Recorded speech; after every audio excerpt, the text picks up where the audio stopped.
How would you feel if you saw a Formula 2 car overtaking a Formula 1 car on the track? You might think that's impossible, but it actually happened in 2014, when the FIA introduced a new set of regulations that made the F1 cars slower, uglier, and less fun than ever before.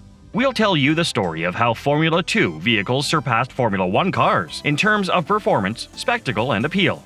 Stay tuned.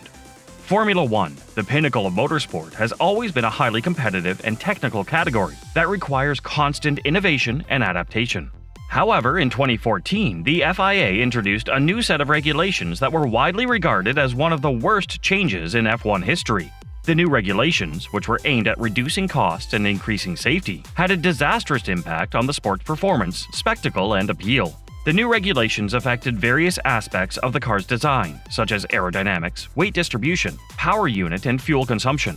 Some of the main changes were the introduction of a new bodywork design that featured a large front splitter, a small rear wing, and a distinctive nose. The new design was supposed to improve downforce and cooling at high speeds, but it also made the cars look ugly and offensive to many fans.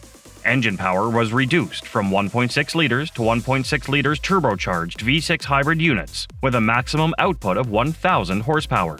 The new engines were supposed to reduce fuel consumption and emissions, but they also made them sound terrible and unreliable. The limit of fuel capacity is from 100 liters to 100 liters with an additional 10 liters for refueling during pit stops. The new limit was supposed to reduce costs and encourage strategic racing, but it also made the races longer and more boring. The 2014 F1 season was the result of several changes introduced by the FIA and the teams in 2013. These changes were aimed at improving safety, reducing costs, and increasing competitiveness in F1. However, they also had unintended consequences that made the cars worse than before. One of the most controversial changes was the introduction of hybrid power units, or HPUs, which combined an internal combustion engine with an electric motor and a battery pack. The HPU was supposed to provide more power and efficiency than a conventional engine, but it also added complexity and weight to the car. The HPU also required more frequent pit stops for refueling and replacing parts. Another change was the increase in minimum weight from 1,212 pounds to 1,322 pounds for all cars. This was intended to reduce costs by allowing teams to use lighter materials and components, but it also reduced performance by limiting aerodynamic downforce and traction. The increase in weight also affected fuel consumption and reliability. A third change was the introduction of harder tires from Michelin, which were supposed to offer better grip and durability than softer ones. However, they also increased wear and degradation faster than expected, forcing teams to change tires more often during races. The combination of these changes made the 2014 F1 cars slower than before. According to some estimates, the average lap time dropped by about 0.5 seconds per lap compared to 2013. This meant that drivers had less margin for error and less chance of overtaking their rivals. The slow pace also affected strategy and tactics in races. Teams had less time to pit for new tires or fuel, which forced them to manage their resources carefully. Some drivers opted for longer stints on older tires or fuel tanks, while others switched between different compounds or strategies depending on track conditions or weather changes. The slow pace also affected qualifying sessions, which became less competitive than before. Drivers had less time to set their fastest laps due to traffic or safety cars blocking some parts of the track. Some drivers also complained about poor visibility or lighting conditions during qualifying. The slow pace of racing disappointed many fans who expected more excitement and spectacle from F1. Some fans criticized F1 for being boring or outdated compared to other forms of motorsport like NASCAR or IndyCar. Some fans also accused F1 of favoring certain teams or drivers over others due to their financial power or political influence. Some drivers also expressed their frustration with the slow pacing of racing. Some drivers felt that they were not able to show their full potential or challenge for wins due to technical issues or mechanical failures. Some drivers also felt that they were not rewarded for their efforts due to inconsistent results or poor finishes. One of the most obvious differences between Formula 2 and Formula 1 is the car design. While in F1, every team has their car models and manufacturers, including tech that they have developed themselves, to have a better shot at winning in the event. In F2, all drivers have to use a car designed by Williams F1. All cars are ditto, and the same race engineers caters to all drivers. The F2 cars are powered by a Mecha Chrome V6 turbocharged engine that produces about 620 horsepower, which is slightly less than the F1 engines that produce about 1,000 horsepower. The F2 cars also do not feature power steering, whereas F1 does. Another difference between Formula 2 and Formula 1 is the performance level of the cars. While in F1, every team has their car models and manufacturers, including tech that they have developed themselves, to have a better shot at winning in the event.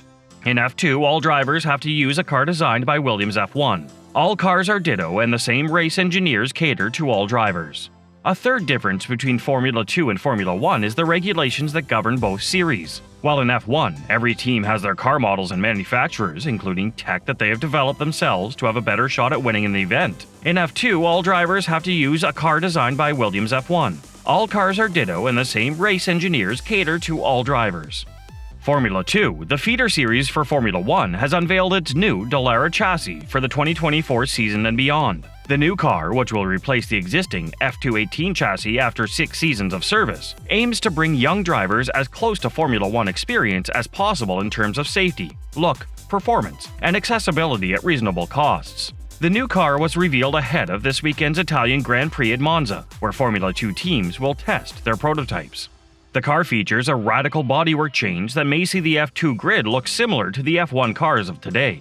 The nose, front, and rear wings and floor have all been redesigned to encourage closer wheel-to-wheel racing. The new car also has a more aggressive front splitter and side skirts that improve downforce at high speeds. The new car is powered by a 3.4-liter turbocharged Mecha Chrome engine that produces about 620 horsepower. The engine is shared with Formula 3, but with some modifications to suit the lower power output of F2. The gearbox is also unchanged from the previous car, with 7 forward gears and 1 reverse gear. The new car weighs around 800 kilograms and is slightly heavier than before due to increased safety features. One of the main focuses of the car is safety and accessibility for all types of drivers. The new car has been designed to fit all types of drivers, taking into account FIA's consideration regarding the steering effort. This is obviously key to making our sport more inclusive by enhancing our car's drivability and comfort. The new car also has improved safety features, such as halo devices for both drivers, which protect them from head injuries in case of a crash. The cockpit has also been modified to accommodate drivers of different sizes and shapes. For example, there are larger headrests for taller drivers, adjustable steering wheels for different preferences, and more space for smaller or younger drivers. Another important aspect of the new car is cost control. Formula 2 has previously worked on a 3-year cycle with its chassis. However, the decision was made to continue with the F218 for a further 3-year stint to avoid financially burdening teams during the coronavirus pandemic. However, this does not mean that there will be no changes or improvements in future years. The Dallara F2 2024 will be used until at least 2026, though it could be extended through to 2028 depending on various factors. The main reason for this long-term plan is to ensure that teams can invest in developing their cars without worrying about high costs or short-term results. However, this does not mean that there will be no updates or upgrades in future years.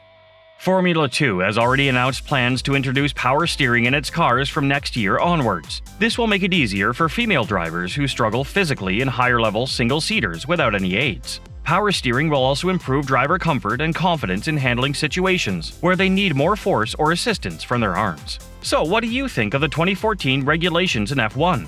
Do you agree that they were a disaster for the sport, or do you think that they had some positive aspects? Let us know in the comments below, and if you enjoyed this video, don't forget to like, share, and subscribe to our channel for more amazing content. Thanks for watching, and we'll see you next time.